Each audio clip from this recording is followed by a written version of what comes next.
그래서 오늘은 사도행전 2장의 내용입니다. 성령이 이제 임하시다라는 제목으로 나누는데요. 오순절날이 이름에 그들이 다 같이 한 곳에 모였더니, 예수님께서 승천하신 이후에 제자들이 이제 특별히 갖는 모임이 하나 있는데, 이제 마가의 다락방에 모여서 기도하는 것, 이게 이제 그들이 이제 하고 있는 어쩌면 보면 유일한 활동일 수 있는데, 여전히 그렇게 하고 있다는 것이죠. 그리고 예수님이 승천한 지 지금 며칠 지난 겁니까? 오순절이니까 열흘, 40일 같이 계셨고 50일 됐으니까 이제 열흘을 지난 거죠. 그러니까 열흘 동안 제자들은 이제 모여서 기도하기에 힘썼겠죠. 그리고 여전히 오순절 날이 되어서도 한 곳에 모여 기도했다 볼 수 있는데, 모인 곳은 마가의 다락방이 아닐까 우리가 추측을 합니다. 그때 오순절에 모여 있을 그때에 하늘로부터 급하고 강한 바람 같은 소리를 듣습니다. 그러니까 바람이 분 건 아니에요. 소리가 슉슉 이런 소리가 났다는 거죠. 우리가 소위 말하는 이제 태풍 같은 거 강한 바람 오면 막 문틈으로 윙 윙 소리 나는데, 그런 소리가 났다는 거예요. 바람이 불었다는 표현은 없습니다만 어쨌든 소리가 났고요. 그 소리가 이제 온 집에 가득했고, 그리고 이제 사람들이 뭘 하나 보는데 뭘 봅니까? 불에처럼 갈라지는 것들, 뭔가 이렇게 불이 막 타다 보면 이렇게 불이 막 끝이 갈라지잖아요. 그게 이제 보이는 거예요. 불에 뭔가 보이는데 그 형상이 불의 형상 같더라 하면서 보였다는 거예요.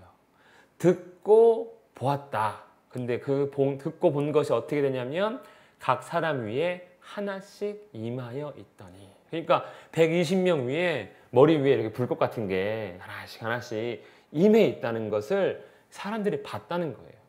이 기록을 누가가 했는데, 누가가 아마 당시 120명의 사람들 중에 대부분의 사람들이 살아있을 때 기록하지 않았겠습니까? 이걸 있을 때 이제 만나지 않았겠습니까? 아마 물었겠죠. 성령이 어떻게 오셨는지에 대해서 물었을 때 아마 사람들의 공통된 증언이 그때 소리를 들었고요. 그다음에 불꽃 같은 걸 봤습니다. 이렇게 했으니까 이제 이렇게 기록을 했겠죠. 이렇게 이제 성령이 각 사람에게 임하십니다. 특징은요, 들었고 보았다는 거예요. 그런데 우리가 이 사건이 지금 이 시대에도 일어나는가? 그렇지는 않잖아요. 우리가 성령께서 오실 때 소리가 나고 불꽃이 보이는가? 그렇지는 않단 말이에요. 그리고 실제로 사도행전 이후에 가령 사도 바울이 교회를 개척하며 전도할 때 이런 역사는 기록되어 있지 않습니다. 성령이 오실 때마다 이런 소리나 불의 형상은 없었다는 거예요. 그래서 성령이 이 땅에 임하셨음을 공식적으로 이렇게 나타내는 소리와 형상이 아닌가. 그래서 이 이후로는 이제 이 세상에, 이 땅에 오신 성령께서 믿는 자들에게 충만함으로 나타나는 것 같습니다. 그래서 다른 성경에는 성령의 임재를 사모하라가 아니고 성령의 충만을 사모하라, 이렇게 이제 말씀하는 거 보니까, 요거는 우리가 초대교회 같이 성령을 부으소서라고 기도할 수 있지만, 실제로 하늘에서 성령이 임한다기보다는 그때 임하신 성령께서 우리 안에 충만하기를 우리가 사모하는 것이 맞을 것 같습니다. 그렇게 성령이 임하니까 충만함을 받는 거죠. 임해서 성령이 우리 안에 이제 우리를 충만했다. 이게 무슨 말인가 싶으면 이제 우리를 주관하기 시작했다라는 거죠. 왜 그런 거 있잖아요. 기분 좋으면 그 기분에 취해가지고 사고치기도 하는 거잖아요. 술 먹고 술 기운에 하고 이런 거니까, 아마 성령의 충만함은 하나님께서 그 제자들을 주관하기 시작했다라는 그러한 표현 같고요. 그렇게 해서 성령의 그 주관하심, 말하게 하심을 따라 사람들이 이제 다른 언어를 말하기 시작합니다. 영어, 러시아어, 이렇게 전 세계 언어가 많은데 그 중에 이제 몇몇 언어를 말하기 시작한 것입니다. 우리는 그것을 흔히 이제 방언이라고 하죠. 방언. 우리가 고린도전서 12장에 기록된 13장, 12장에 기록된 그 14장인가요? 방언에 대한 말씀이 있습니다. 그런데 그때 방언은 통역의 은사가 없으면 좀 자제하라고 그래요. 자제하라고. 그러니까 그 고린도 교회에 있었던 방언은 이런 언어는 아니었던 것 같아요. 그러니까 다른 이 언어는 우리가 좀 이따 보겠지만 다른 사람들이 알아듣거든요. 근데 고린도 전 교회의 언어는 방언은 알아듣지 못하니까 통역이 필요하다 하거든요. 그래서 이렇게 알아듣는 방언도 있지만 알아들을 수 없는 방언도 있다는 거 우리가 조금 기억하면 좋겠고, 그리고 우리가 한 번씩 기도회 같은 거 할 때 옛날에는 특히 기도원 가서 막 기도하면 목사님들 방언 받아야 된다고 막 이렇게 얘기하잖아요. 근데 사실 다른 표현이 있죠. 성령 받아야 한다는 표현을 이제 방언 받읍시다라고 표현한 거죠. 왜냐하면 이 가장 확실한 증거 중 하나니까 그런 것 같습니다. 집사님은 방언 받으셨어요? 방언 기도 하세요? 근데 기도를 조금 깊게 하면 방언이요. 맞죠. 예, 맞아요. 그냥 일반적으로 기도할 때는 맞아요. 그래서 저도 방언 기도를 할 때가 있는데, 이렇게 그냥 우리말로 하려고 노력해요. 왜냐면 어차피 내가 못 알아들으니까, 나도. 그래서 어쨌든 이렇게 소리와 그다음에 눈으로 보는 것과 그리고 사람의 느낌, 충만함으로 성령이 임하셨고, 그 임했다는 증거가 이제 방언을 통해서 나타납니다. 이게 이제 1절에서 4절의 기록이 다예요. 성령이 오셨는데 막 거창하게 길게 기록한 게 아니고 그냥 오셨습니다. 그리고 제자들이 방언했습니다. 이게 단데, 그럼 성령이 왜 오셨냐? 왜 오셨을까? 먼저 번에 이제 예수님께서 약속하신 기록들을 살펴보면, 일단은 성령이 오시면 뭐가 좋은 겁니까? 너희에게 유익이 있다. 유익하다. 예수님 말씀이 이거예요. 내가 여기 계속 이 땅에 있는 건 너희에게 유익하지 않아. 내가 떠나지 아니하면 보혜사가 너희에게 오지 않는데, 내가 떠나지 않으면 너희에게 유익한 게 없어. 그러니까 예수님이 이 땅에 있는 거는 실상 우리에게 유익하지 않다는 거예요. 이상한 말인 같긴 한데, 근데 성령께서 오시면 진짜 너희에게 유익할 거야. 그래서 성령이 오신 거고요. 그러면 어떤 유익이 있냐는 거죠. 첫 번째 유익은 영원토록 너희와 함께 있게 하겠다. 즉, 이 땅에 오신 성령께서 언제까지 함께 했냐면 영원까지 함께 한다는 거예요. 그러면 주님이 재림하셔도 뭐라는 소리예요? 성령께서는 우리와 늘 함께 하시는 거다. 성령이 이제 한 번 오셨고 우리와 함께 있겠다. 그래, 이 여기서의 함께를 우리가 조금 해석을 과하게 하는 경우에는 마치 우리가 성령이 내 안에 들어오시면 절대로 떠나지 않는다, 이런 개념을 사람들이 좀 많이 이야기하는 것 같아요. 그런데 저는 그렇게 이해하기보다는 성령이 우리 안에 있는데 우리가 변화되지 않고 결국 믿지 않으면 지옥 간다? 모든 사람 안에 성령이 있는가? 뭐 이런 여러 가지 고민할 수 있는데, 여기서는 일단은 지상에 일단 오신 성령이시고, 그리고 오셔서 우리 성도 안에 무조건적으로 거하신다기보다는 저 예수를 믿는 참 믿음 안에 있는 사람들 안에는 거하시고, 그리고 그렇지 않은, 교회는 다니지만 아직은 영접하지 않은, 예수님을 주로 고백하지 않은 사람들 안에는 거하지 않는 것이 아닐까 생각을 해봅니다. 아무튼 성령이 오시면 왜 좋은가? 우리와 함께 하신다. 함께 하시고요. 그리고 또 모든 것을 가르치고 모든 것을 생각나게 하는데, 여기서 말하는 모든 것은 뭐 국어, 영어, 수학 뭐 이런 게 아니고요. 예수님에 대한 모든 것. 지금 예수님께서 제자들에게 가르쳤고 또 말씀을 우리가 늘 배우고 있는데, 그것을 누가 깨우쳐 주신다고요? 성령께서 가르치신다. 그러니까 뭐 제가 아무리 뭐 성경 공부를 많이 하건 잘하건 뭐 설교를 하든 이것도 중요하지만, 결국 그 말씀이 우리 안에 변화를 일으키는 건 누구가 일하시는 거다? 성령께서 우리 안에 일하셔야지만이 우리가 이제 그 가르침으로 인해서 새롭게 되는 역사가 있는데, 그것을 위해서 성령께서 오셨다는 거예요. 그러니까 사람의 노력으로 이 성경 공부하는 거는 한계가 있다는 거죠. 반드시 하나님께서 도움을 주셔야 된다. 그리고 또 세 번째는 그가 나를 증언하실 것이다. 즉 우리가 예수님 알아가는 데 도움을 주시고, 그리고 뿐만 아니라 우리가 예수님의 제자로서 다른 사람들에게 예수님을 증언할 때 성령께서 우리 입술을 주관하셔서 증언할 수 있도록 도와주신다는 의미입니다. 그러니까 성령이 오시지 않으면 실상 우리가 함께하지 않으니까 무능하죠. 예수님이 말씀 다 의미가 많이 들어도 아무 의미가 없는 그냥 학문이에요. 학문.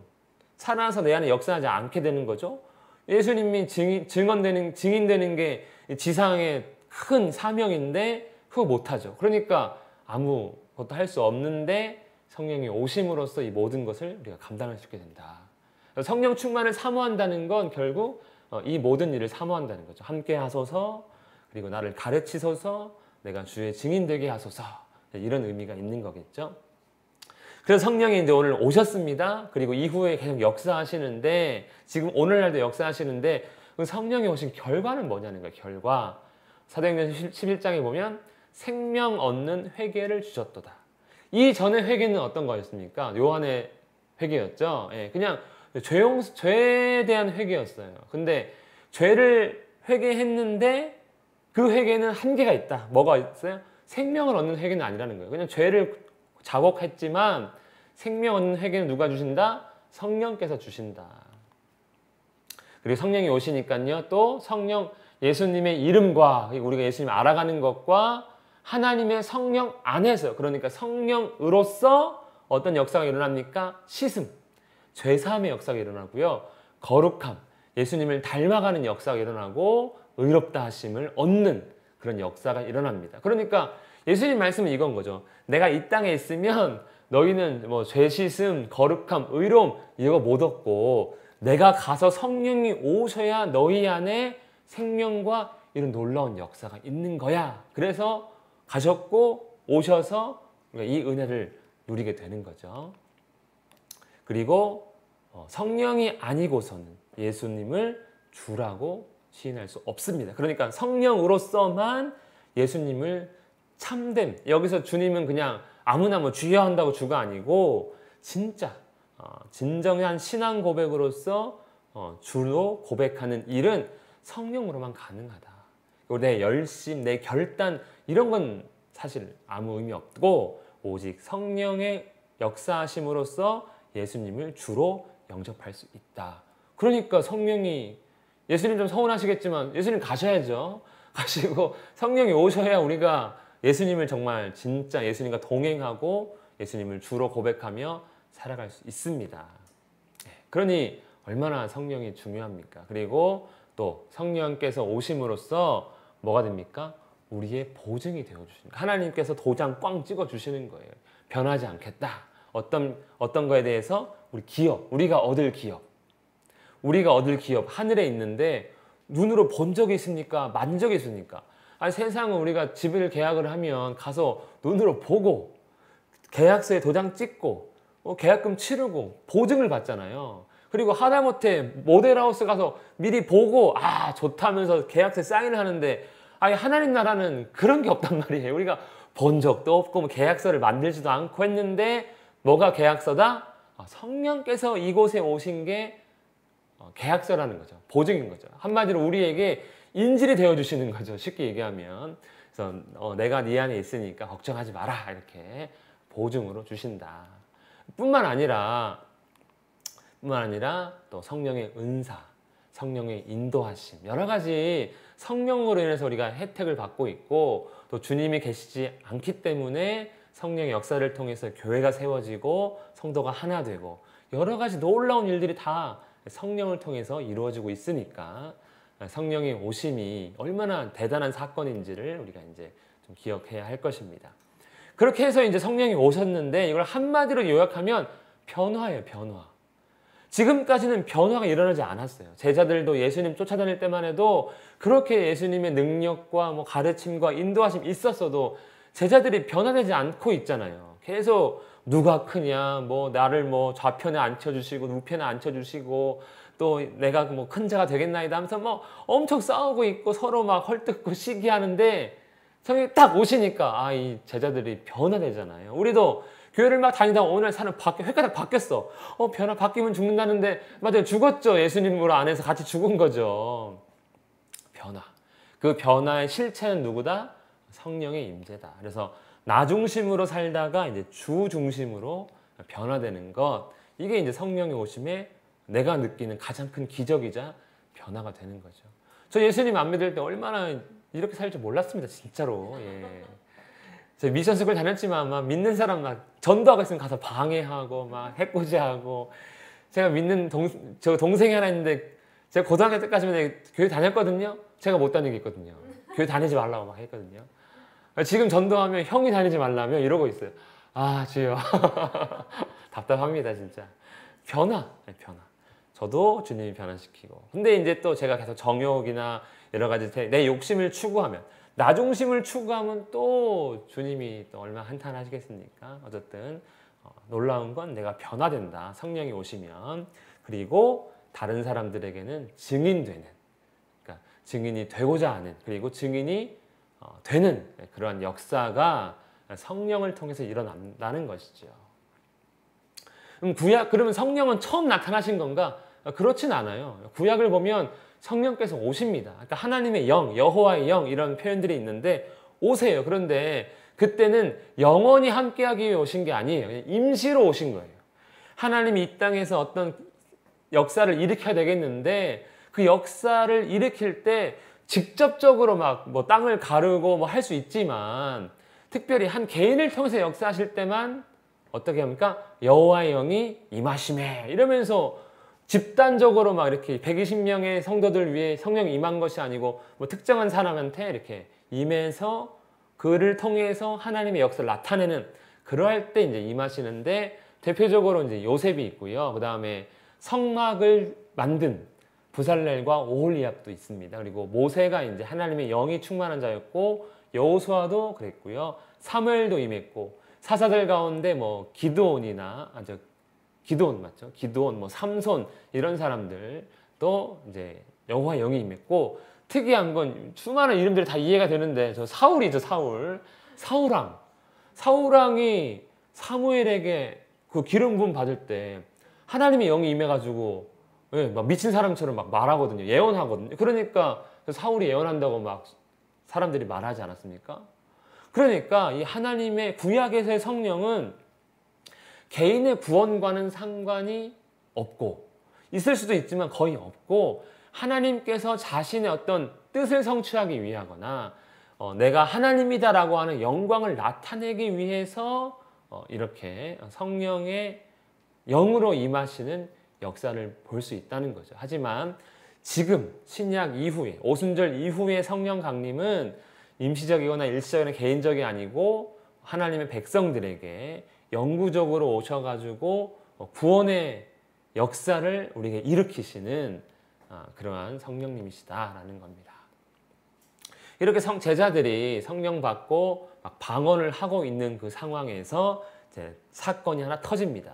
그때에 경건한 유대인들이 천하 각국으로부터 와서 예루살렘에 머물러 있더니 그 오순절에 어떤 사람들이 있다는 겁니까? 예루살렘에 경건한 유대인들이 있다는 거예요. 경건한. 그러니까 유대인들이 많지만 특별히 하나님께 뭔가 신실하고자 노력하는 그런 사람들이 있는데 그 사람들이요 희한하게 유대인인데 왜 천하 각국으로부터 오냐고요. 그리고 예루살렘에 있다는 거예요. 왜 이 사람들은 천하 각국으로 와야 됐는가?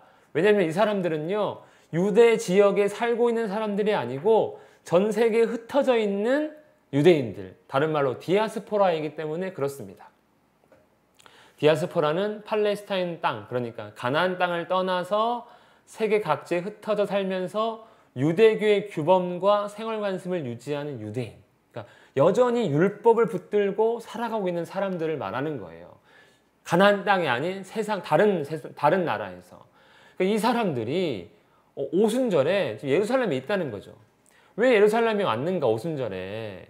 보니까 하나님께서 말씀하셨거든요. 신명기에 보면 너희 가운데 모든 남자는 1년에 3번 곧 무교절, 칠칠절, 초막절 여기 3대 절기인데 우리나라로 따지면 설, 추석 뭐 이런 건데 이 세 번은 하나님께서 택하신 곳에서 인사드려요. 하나님께.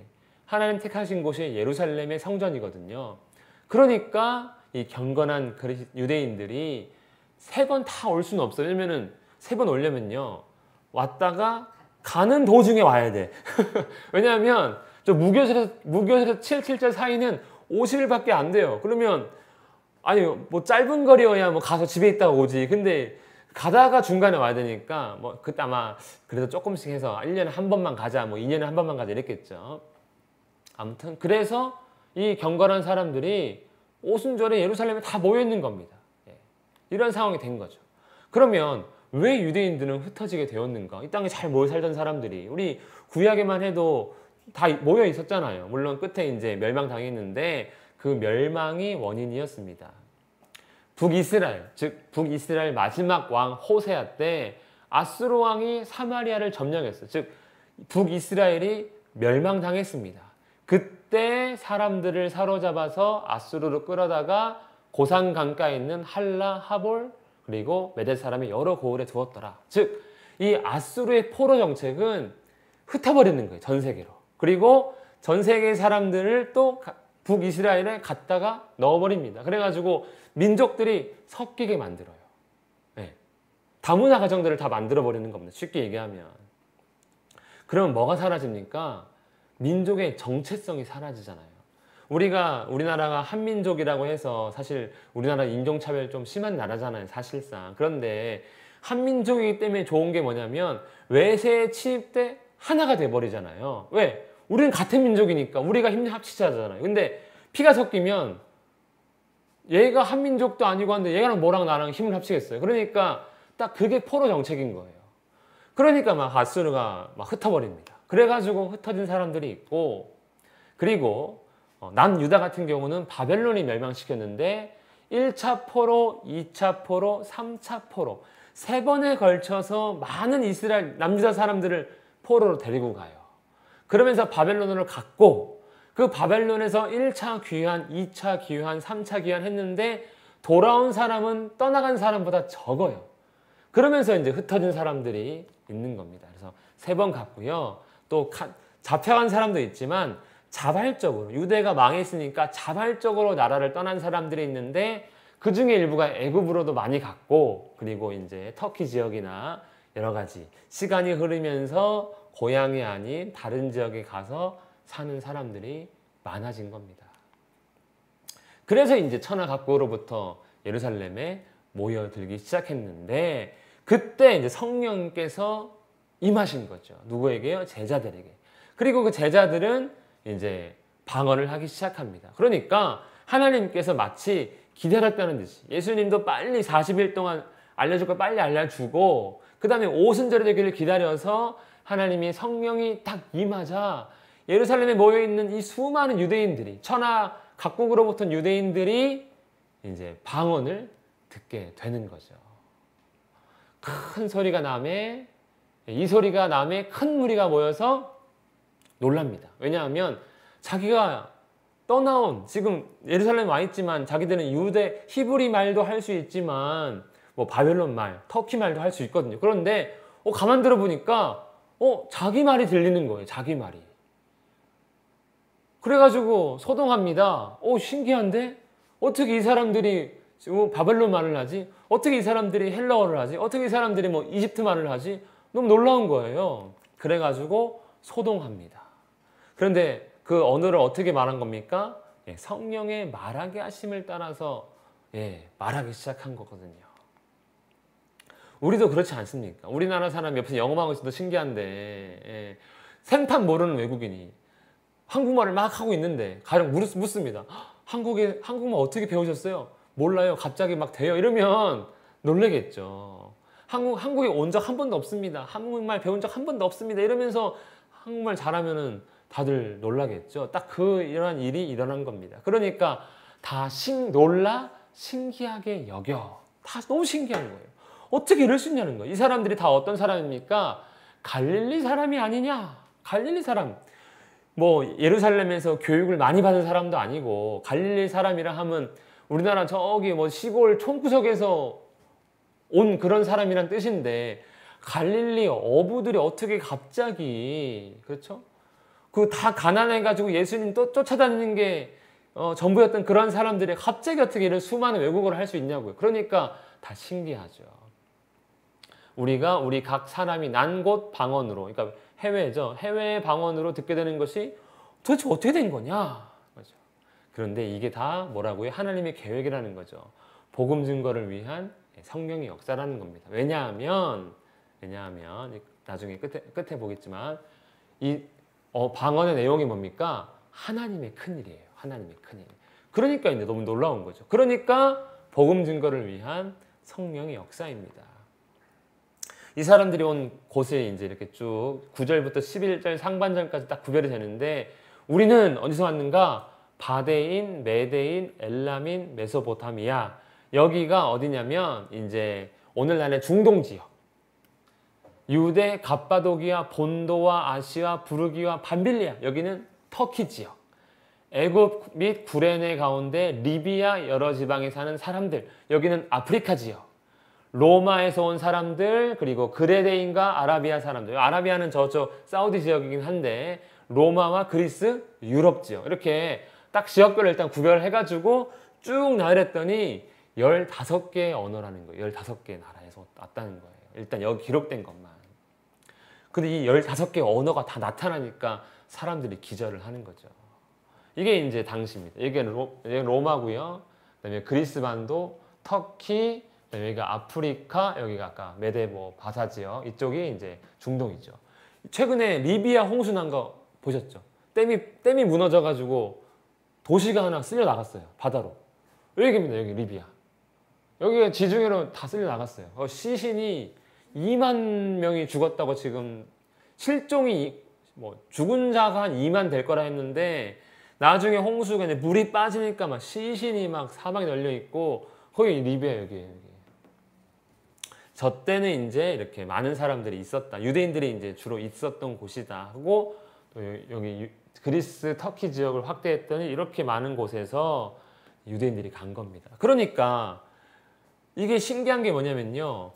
우리가 사도행전을 끝까지 보면 알겠지만 로마에 사도 바울이 복음을 전하지 않았어요. 그런데 보면은 로마서를 썼잖아요. 그리고 내가 너희한테 곧 가겠다. 그게 사도행전 중간에 내용이거든요. 그게 신기하잖아요. 어떻게 로마에 교회가 생겼지? 다 이때 듣고 돌아간 사람들이 세웠을 거다. 이제 이렇게 추측할 수 있는 거 충분히 가능한 거죠. 왜냐? 그 방언의 내용이 하나님의 큰 일이었기 때문이에요. 하나님의 큰 일이 뭡니까? 예수 그리스도의 오심, 그의 능력, 그의 고난과 죽음, 부활. 이게 지금 하나님께서 행하신 큰 일이거든요. 이것을 누가 제일 먼저 한 거예요? 하나님께서 하신 거예요. 그러니까 뭐 제자들이 나가서 복음 전하기 전에 이미 하나님이 오순절의 성령 강림을 통해 방언으로서 이 큰 일들을 다 먼저 한번 쫙 퍼뜨린 거죠. 지금이야 인터넷 있으니까 한번 탁 올리면 동시에 전 세계가 볼 수 있지만 당시에 이 복음 전파라는 건 그런 개념이 아니잖아요. 그러니까 한 번에 다 모여든 상태에서 성령이 임해가지고 다 흩어버리면 이게 얼마나 간편합니까? 하나님이 작정하시고 계획하신 일이 바로 이 성령 강림이다. 그러니까 성령 강림은 그냥 뭐 그때 왔겠지 이게 아니고 하나님의 철저한 계획 가운데 일어나신 놀라운 하나님의 복음을 위한 사건이었다. 우리가 이해할 수 있고요. 이 일을 통해서 이제 성령이 복음이 전 세계에 일단 일시적으로 한번 팍 전파가 된 거죠. 이렇게 이제 성령이 임하시고 하나님의 큰 일을 들으니까 두 가지 반응이 나타납니다. 하나, 어찌 된 일이냐 하면서 놀라는 사람들 하나. 두 번째, 술에 취했다. 조롱하는 사람들 두 개. 이렇게 되는 거죠. 오늘날 교회가 열심히 사역을 하면 두 가지 반응이죠. 요즘 세 가지라고 할 수 있어요. 놀라는 사람들, 무관심, 그리고 조롱하는 사람들 이렇게 할 수 있는데 어찌 됐거나 이거는요. 그럼 이 사람들이 뭐 조롱한다고 성령의 강림이 뭐 취소되거나 무시되거나 약해지다 절대 그런 건 아닙니다. 오히려 불쌍한 사람들이죠. 이런 역사를 보고도 안 받아들이면은 도대체 어떤 일들을 받아들일 수 있겠습니까? 진실로. 참 안타까운 사람들인데 어쨌든 이런 반응이 있다. 그래서 우리가 교회로서 성령에 충만한 자로서 살아갈 때 나를 조롱하는 사람이 있어도 놀라지 마라. 왜? 성령이 오신 그 상황에서도 조롱하는 사람들이 있었다. 지금은 또 다른 시간이니까 그런 것들을 충분히 감내하면서 성령의 충만을 사모하고 또 우리도 이렇게 주의 복음의 큰 일에 동참할 수 있어야 할 것입니다. 그래서 약속하신 보혜사가 오셨다. 성령이 오셨다. 오늘 이렇게 짧게 하고요. 그럼 오셨으니까 이제 그 다음 일이 뭐겠습니까? 1장 8절에 하면 오시면 너희가 권능을 받고 증인된다. 이제 요 사건이 오셨으니까 이제 다음 사건이 일단 예고돼 있으니까 그럼 어떻게 권능 받고 어떻게 증인되는지에 대해서 이제 그 이야기가 펼쳐지게 되겠죠. 예, 오늘은 여기까지 하겠습니다.